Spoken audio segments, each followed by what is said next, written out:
Hey there guys, as promised, this is part 2 of my Effects of Trauma series.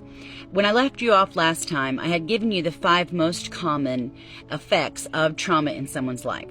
The first one was avoidance and isolation. Now this comes out in people's behavior in many different ways. The most obvious is them just withdrawing from interaction with others. They may not return family's phone calls. They may not go out with friends. They may often cancel at the last minute. Say they're going to go, yeah, sure, I'll go. And then, oops, so, nope, something came up and they avoid it.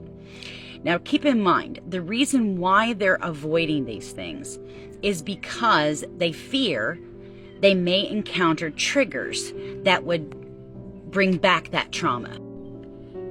People suffering from this effect will often appear emotionally numb or emotionally unavailable and not engage in emotional conversation.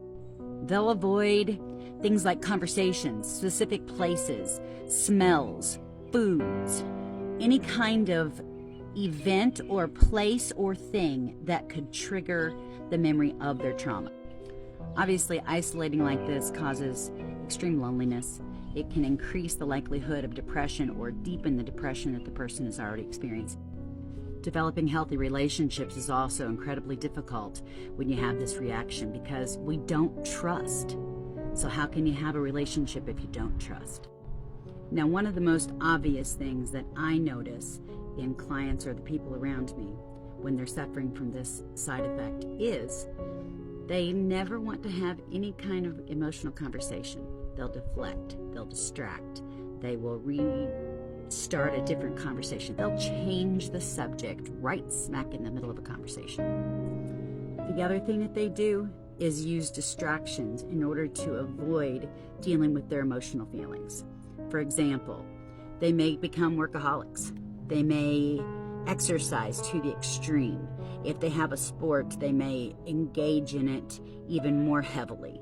But most of the behaviors are still isolative in nature. They don't engage with family. They don't engage with friends other than on a superficial level. If you yourself or someone you care about exhibits these behaviors, please get help.